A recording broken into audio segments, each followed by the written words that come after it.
Nesta aula, vamos prosseguir no estudo do fenômeno elétrico e magnético, mas mostrando que James Maxwell organizou os conhecimentos que apareciam ao tempo dele de maneira fragmentada, eram conhecimentos originários de muitos experimentos em eletricidade e magnetismo, e James Maxwell conseguiu, então, sistematizar este conhecimento até então existente na forma de um conjunto mínimo de equações, de relações conceituais que explicavam os fenômenos elétricos e magnéticos de maneira integrada e, sobretudo, eram suficientes para explicar todo esse conjunto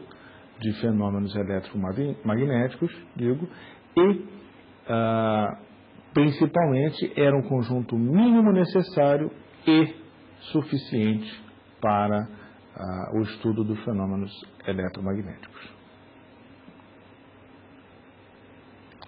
As leis de Maxwell, portanto, relacionam os campos elétrico e magnético e suas fontes. As fontes desses campos, como já estudamos anteriormente, vimos da maneira fragmentada como foram sendo descobertas e estudadas sistematicamente ao longo da história, são cargas elétricas e as correntes elétricas, que são nada mais do que o movimento de cargas elétricas.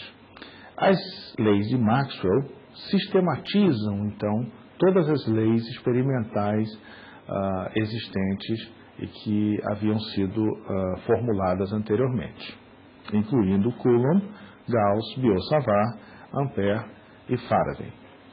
Em princípio, por essa razão, as leis de Maxwell adquirem essa característica tão notável.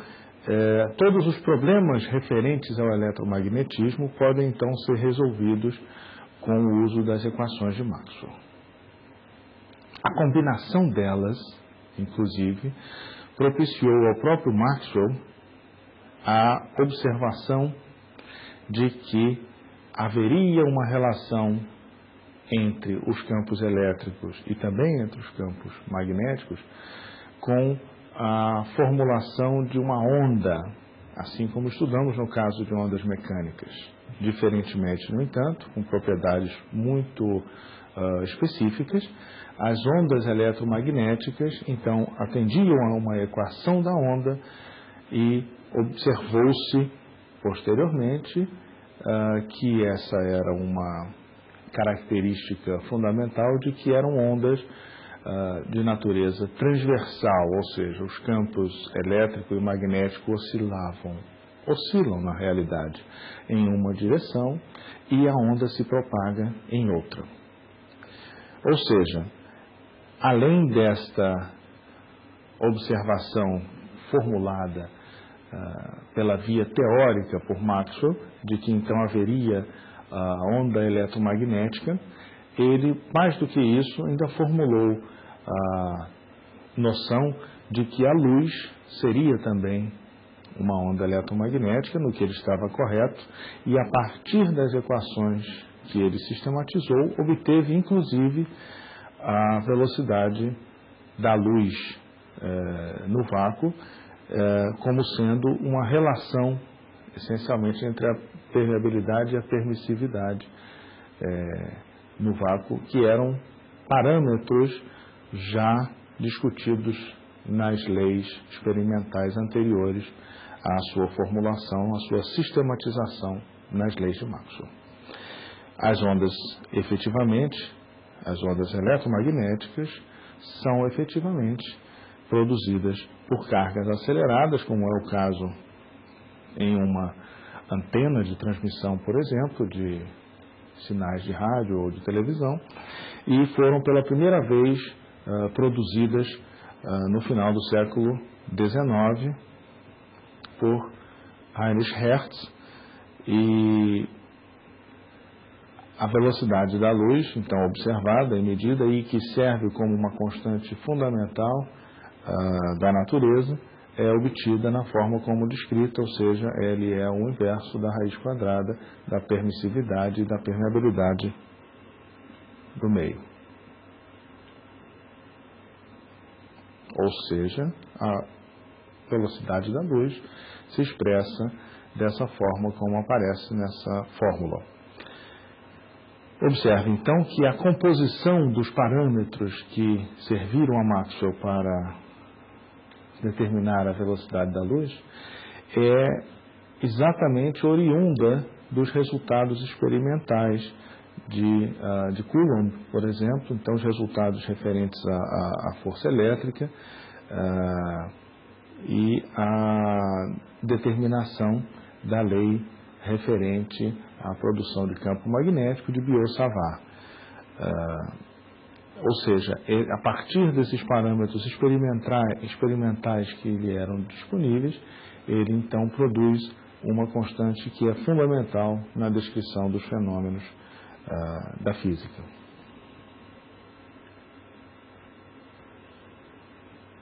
Antes de chegarmos então à enumeração das leis de Maxwell na sua forma definitiva, cabe mencionar que para chegar a uma simetria completa entre os fenômenos elétricos e magnéticos, guardadas as diferenças que vão ser mencionadas adiante, essencialmente na segunda lei de Maxwell,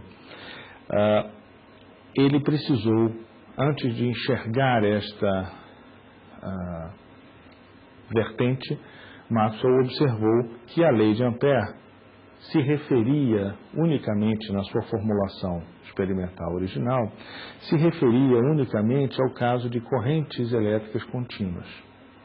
Ora, o que ele observou é que, conforme estudamos em carga de capacitores e no caso de indutores, enfim, em circuitos elétricos, haveria então um momento, um período de tempo durante o qual a corrente elétrica se altera e a lei de Ampère perderia sua validade. A lei de Ampère se refere, na sua formulação original, à integral do campo magnético escalar com o percurso numa superfície, numa curva fechada, C, como sendo proporcional à corrente que passa através de uma superfície limitada por essa curva C. Ocorre que, no caso de correntes que variavam, esse comportamento não poderia se manter no formato previsto na lei de Ampère. A solução de Maxwell é uma solução muito simples, vamos dizer assim, mas é essencialmente a de acrescentar a noção de uma corrente generalizada e manter a forma algébrica da lei de Ampère, apenas substituindo a corrente, que era uma corrente contínua da lei de Ampère, por uma corrente generalizada. Esta corrente generalizada, então, postulou ele, teria dois termos, duas contribuições. Uma parcela, então, seria referente à corrente contínua e uma outra parcela seria referente à variação do fluxo elétrico pela superfície. Ou seja, ele, ao generalizar, manteve a forma algébrica da lei de Ampère e agregou um termo adicional, ou seja, explicitou uma parcela da corrente que há duas contribuições, sendo uma contribuição a que já estava prevista por Ampère e a outra contribuição, uma contribuição decorrente da variação de correntes. Logo, esta contribuição que não estava ainda contemplada teve que ser, vamos dizer assim, batizada e ela adquiriu o nome de corrente de deslocamento, é o deslocamento das correntes, essencialmente. Então, é uma corrente de deslocamento de Maxwell. Esta corrente de deslocamento, ela é então proporcional à alteração do fluxo do campo elétrico através dessa superfície que é limitada pela curva C. Sendo assim, houve uma reescrita, então, da lei de Ampère para a forma que vemos em seguida como sendo a integral numa curva fechada do campo magnético, produto escalar com o caminho sobre essa curva, sendo igual, então, à soma de duas parcelas. Uma que é referente à corrente contínua e a outra parcela referente à variação do fluxo elétrico em função do tempo.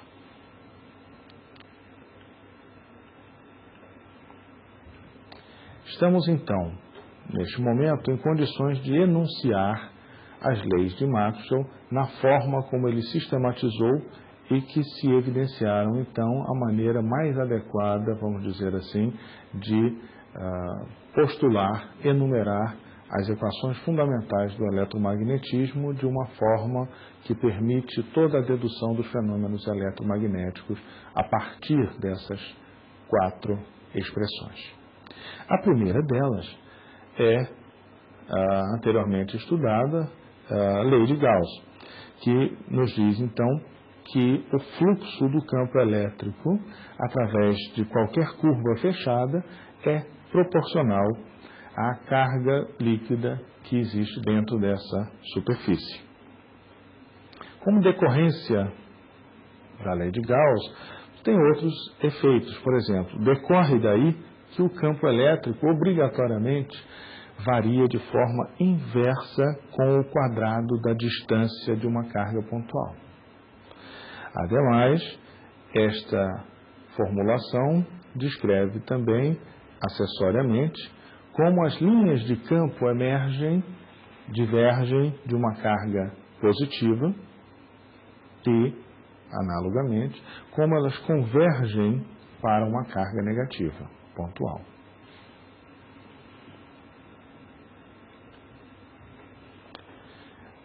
Prosseguindo, uma segunda expressão que é similar à lei de Gauss para cargas elétricas, mas observe, apresenta uma especificidade, é a lei de Gauss para o magnetismo.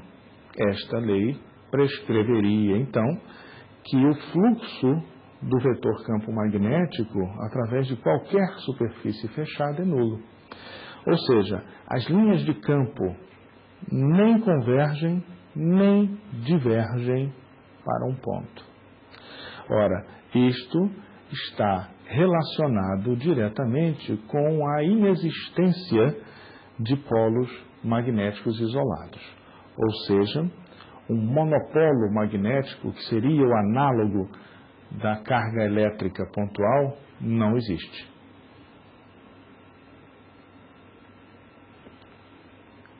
Também fazendo referência a uma lei experimental anterior, devido a observações experimentais de Michael Faraday, a terceira expressão na sistematização de Maxwell é exatamente a lei de Faraday, ou seja, que é a integral do campo elétrico em torno de uma curva fechada C, que é a força eletromotriz, então estaria sendo falado sobre um circuito elétrico, por exemplo, ela é igual à taxa de variação do fluxo magnético através de qualquer superfície S limitada por essa curva. Observe, então, que esta superfície S não é uma superfície fechada. Portanto, o fluxo magnético não tem por que ser nulo. A lei de Faraday descreve também como as linhas do campo elétrico circulam qualquer área através da qual o fluxo magnético está variando. E esta lei de Faraday relaciona também o vetor campo elétrico à taxa de variação do vetor campo magnético, como vimos no caso de indutores, por exemplo. Então, a lei de Faraday compõe o conjunto de equações de Maxwell como sendo sua terceira expressão.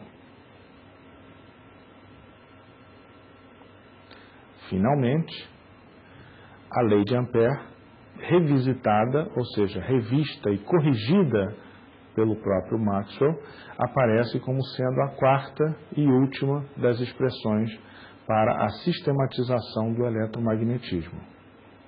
Desta forma, a lei de Ampère, já enumerada, permite dizer que então a integral do campo magnético escalar com o elemento do caminho, o elemento direcional, numa curva fechada, é igual a um termo que é proporcional à corrente contínua, mais um termo que é proporcional à variação no tempo do fluxo elétrico, sendo o fluxo elétrico, então, a integral sobre a superfície S, delimitada pela curva C, do campo elétrico integrada no elemento de área, cobrindo toda a superfície, então.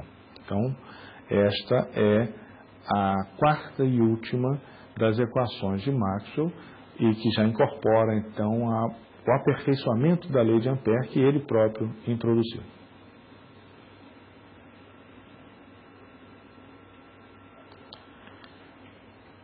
Além dessas equações e a partir delas, efetivamente, Maxwell observou que campo elétrico, assim como campo magnético, obedeciam a uma equação da onda.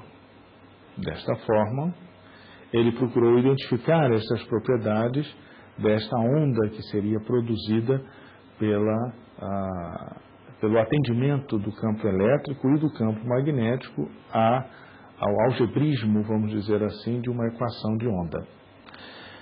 Desta forma, ele observou, por exemplo, que ambos os campos, o elétrico e o magnético, deveriam estar em fase para que a onda assim produzida tivesse suas propriedades nos moldes que ele previa. Então, a situação se estabelecia da forma semelhante ao que se verifica na figura, em que você tem, por exemplo, um plano no qual oscila o campo elétrico, então esse seria um plano, um outro plano no qual o campo magnético está oscilando, ambos têm campo elétrico e campo magnético, forma senoidal, então é uma forma oscilante convencional, mas observe que ambos estão em fase, ou seja, o lugar onde o campo elétrico se anula é o mesmo geometricamente em que o campo magnético se anula, ou seja, máximos e mínimos coincidem ao longo da direção de propagação desta onda. Observe também que, pela regra da mão direita, você facilmente poderá notar que o produto interno do campo elétrico pelo campo magnético vai apontar na direção de propagação desta onda, chamada então onda eletromagnética. Observe que isto é verdade quando, da maneira mais simples, ambos os campos têm valor positivo, vamos dizer assim, apontam na direção positiva de seus respectivos eixos, eixo E e o eixo B. Mas também acontece no caso do valor negativo, tanto para o campo elétrico-magnético, tanto para o campo elétrico, quanto para o campo magnético. Quando ambos estão apontando nas direções negativas, respectivamente, de E e negativa de B, também ocorre, verifique isso pela regra da mão direita, que também ocorre que o produto interno produz ainda um vetor na direção de propagação.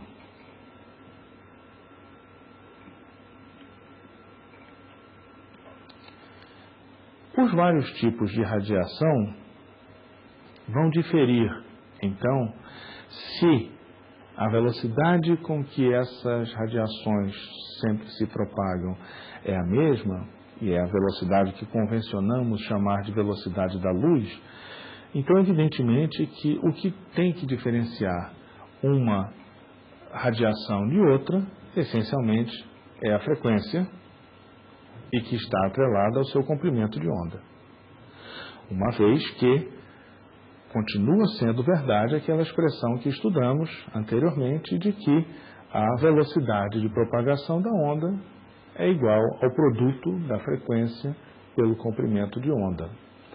Portanto, uma vez que a constante seja a velocidade para a propagação desta onda, lambda e f, cujo produto dá esse valor constante, devem variar de acordo, ou seja, aumentando-se a frequência, diminui-se o comprimento de onda e vice-versa, para que a constante velocidade da luz seja preservada, como sendo o seu produto.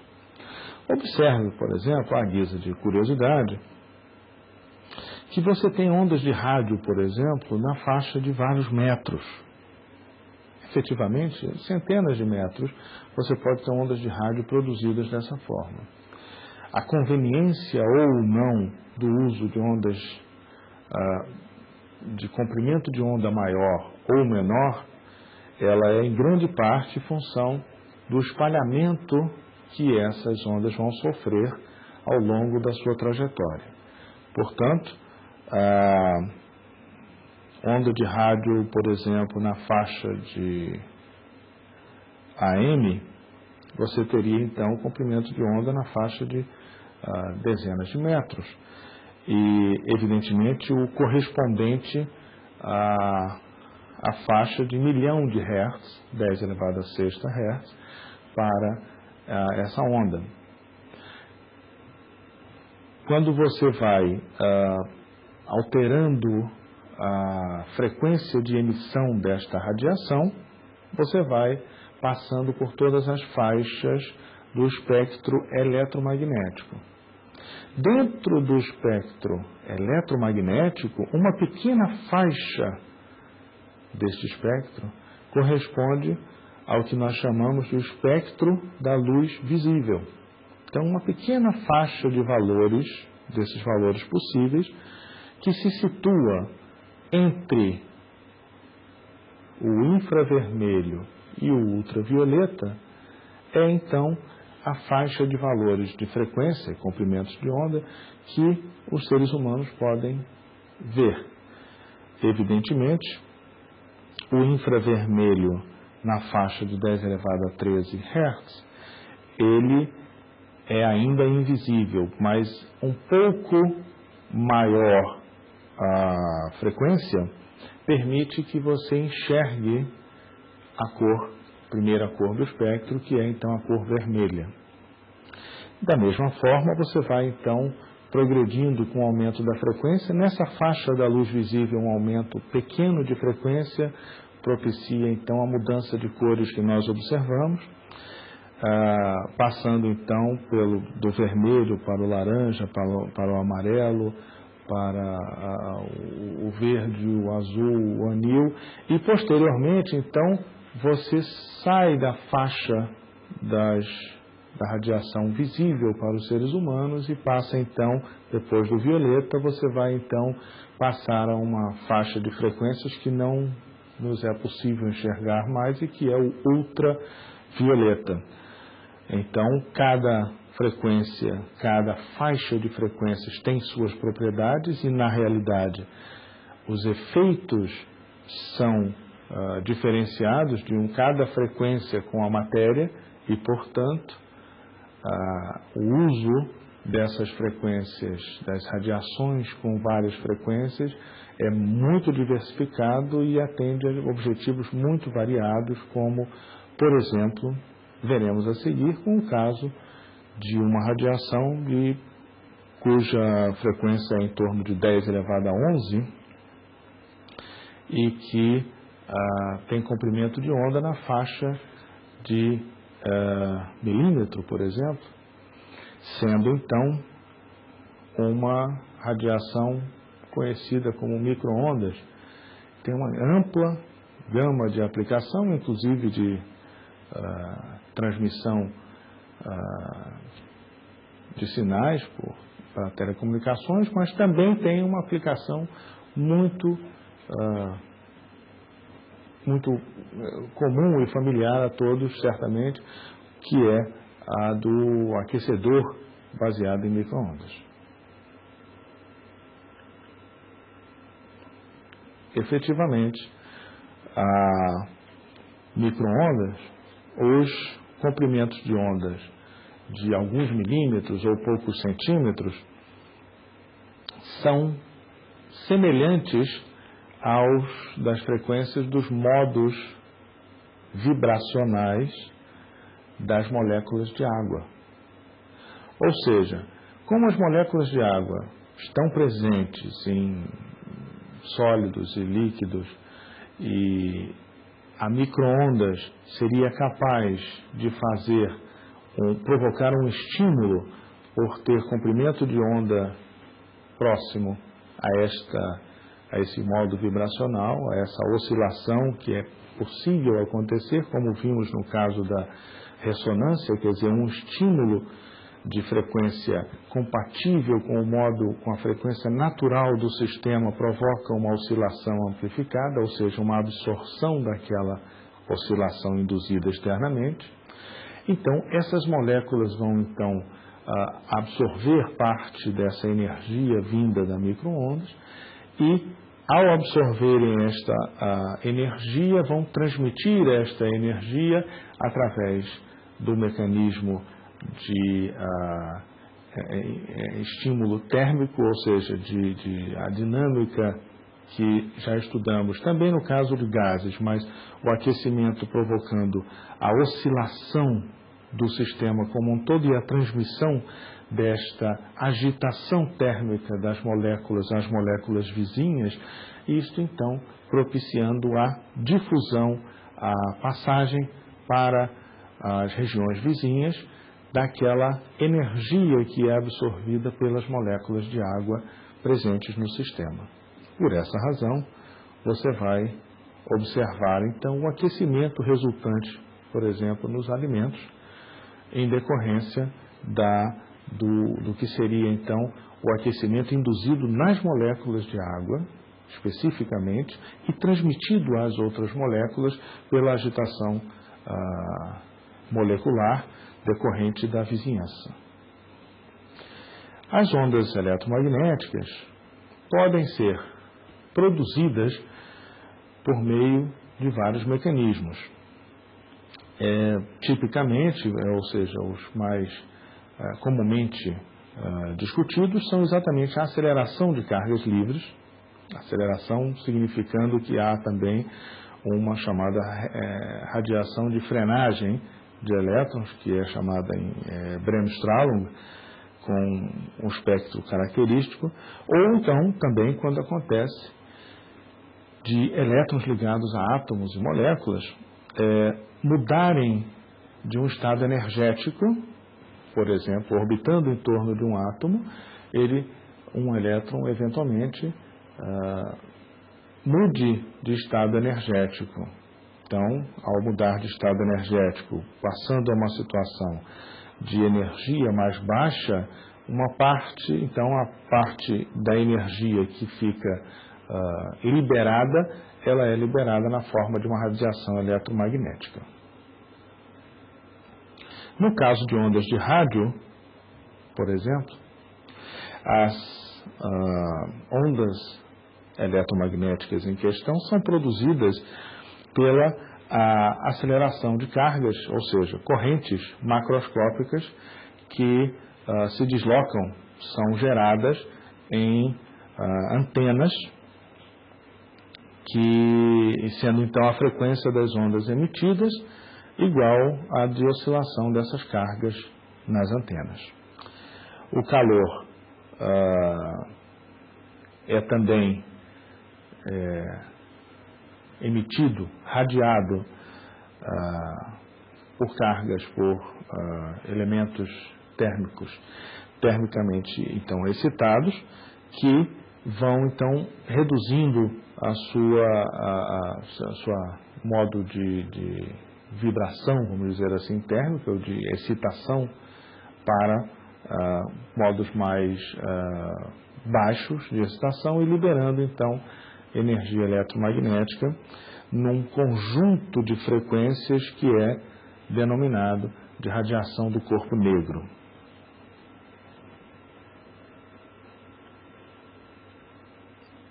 Evidentemente, se a energia eletromagnética flui por meio das ondas, e este é um fato que se verifica, ou seja, ainda que a intensidade nos pareça pequena diante de outros fenômenos de natureza macroscópica, como veremos adiante, existe um transporte de energia nessas ondas. E, efetivamente, o transporte de energia significa dizer que há uma densidade de energia que está presente nesta onda eletromagnética. Se nós consideramos que há dois ingredientes nesta onda eletromagnética, ou seja, um campo elétrico e um campo magnético estão presentes, temos então que a densidade de energia vai congregar essas duas parcelas, ou seja, uma densidade de energia elétrica, então carregada pelo campo elétrico, e uma densidade de energia magnética. Ora, a soma dessas duas parcelas, algebricamente, tem um comportamento que aparenta ser diferente. No entanto, com a observação de que o campo elétrico e o campo magnético estão interligados através da constante que é a velocidade da luz, e que a velocidade da luz tem uma forma específica como 1 sobre a raiz quadrada de ε0 vezes μ0, você então consegue estabelecer uma ligação entre as densidades de energia elétrica e densidade de energia magnética. Portanto, obtendo que a densidade global de energia na onda eletromagnética tem então esta aparência algébrica de ε0, campo elétrico elevado ao quadrado. Observe que, se a onda eletromagnética se propaga na direção dada pelo produto vetorial campo elétrico, vetor, campo magnético, isto então significa que pode-se definir uma grandeza que flui na direção de propagação desta onda eletromagnética e que carrega energia eletromagnética consigo. Ou seja, este vetor, que então é resultado de uma observação de um cientista chamado Poynting, então adquiriu este vetor, essencialmente de propagação, que carrega então a energia ao longo da trajetória, passou então a ser chamado de vetor de Poynting e tem então na sua definição exatamente o produto vetorial, campo elétrico, vetor, campo magnético, dividido por μ0, que é a permissividade no vácuo. Esta intensidade, então, de energia eletromagnética sendo carregada, como são fenômenos oscilatórios, lembrem-se, então, que vai corresponder a um valor médio de energia carregada, ou seja, um valor médio do campo elétrico, então, na sua forma quadrático médio, valor quadrático médio do campo elétrico multiplicado pelo valor quadrático médio do campo magnético também. Ou seja, na média, a intensidade do campo, da energia eletromagnética carregada é, então, metade das amplitudes, do produto das amplitudes máximas do campo elétrico e do campo magnético, porque é a metade, é meio o valor médio do cosseno, como vimos anteriormente.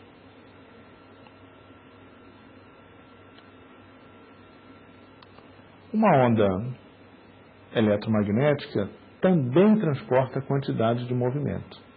Este fenômeno não é de grande repercussão na nossa vida macroscópica, vamos dizer assim, mas evidentemente é de grande relevância no estudo de fenômenos de natureza microscópica. Por exemplo, considere que uma lâmpada de bulbo emite ondas eletromagnéticas esféricas uniformemente em todas as direções. Você pode então encontrar, por exemplo, a intensidade e a pressão de radiação a uma certa distância da lâmpada, seja, por exemplo, 3 metros. Supondo que esta lâmpada emita 50 watts de radiação eletromagnética. A uma certa distância da lâmpada, naturalmente, sendo a energia distribuída esfericamente de maneira uniforme, temos então que esta energia está se distribuindo sobre a superfície de uma esfera, ou seja, 4π vezes o raio elevado ao quadrado. A intensidade é então a potência dividida pela área, sendo a pressão de radiação, então, calculada como a razão entre essa intensidade e a constante, no caso, que é a velocidade da luz. Portanto, esta intensidade deveria ser obtida como simplesmente a potência dividida pela área, o que nos fornece, então, a potência por unidade de área. Nesta forma, de 0,4 watts por metro quadrado. E, finalmente, você obterá, então, a pressão de radiação, veja que é a pressão produzida pela onda eletromagnética que está sendo emitida. Essa pressão de radiação, então, será da forma mostrada como da ordem de 10 elevado a menos 9 Pascal. Observe, então, que é, obviamente, imperceptível a pressão sofrida por uma luz muito forte sobre uma pessoa. Não se trata do aquecimento, se trata da pressão das moléculas, vamos dizer assim, das partículas que lhe chegam e que atingem, por exemplo, o seu corpo. Isto aconteceria numa proporção que tem um fator 10 elevado a 14 de diferença em relação à pressão atmosférica. Então, você claramente sente a pressão atmosférica, que é da ordem de 10 elevado a 5 Pascal, mas você dificilmente conseguirá identificar uma pequena variação de pressão decorrente de uma iluminação, por exemplo, por uma lâmpada, ainda que bastante intensa.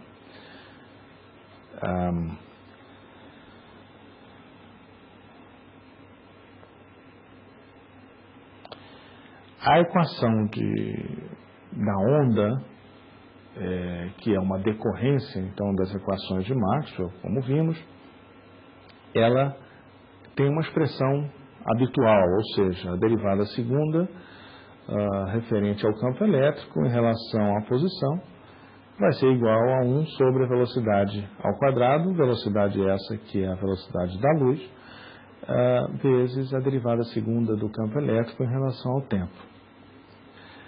Da mesma forma, tem-se a equação de onda válida para o campo magnético. Observe que isto lhe permitiria, como há uma integração entre essas duas equações de onda, lhe permitiria, por exemplo, obter a expressão do campo magnético uma vez sabido o campo elétrico. efetivamente, através deste exemplo, podemos concluir desta forma. Suponha que você tem o campo elétrico fornecido como sendo uma amplitude máxima, E0, multiplicada pelo cosseno de kx menos ωt, isto na direção unitária z, ou seja, k chapéu, vetor unitário na direção z. Qual seria então a direção de propagação desta onda? Quando estudamos os fenômenos ondulatórios de natureza mecânica, já nos habilitamos a responder a essa questão. Qual seria então o campo magnético referente a esta onda? Uma outra pergunta: qual seria então essencialmente o vetor de Poynting referente a esta onda, ou seja, o produto vetorial é vetor B.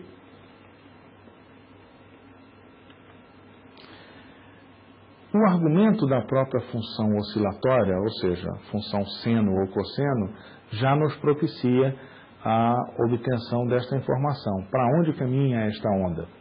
Efetivamente, já nas ondas mecânicas, já havíamos discutido esta questão e sabemos então que da expressão cosseno de kx menos ωt, sabemos aí que a onda se propaga na direção dos x positivos.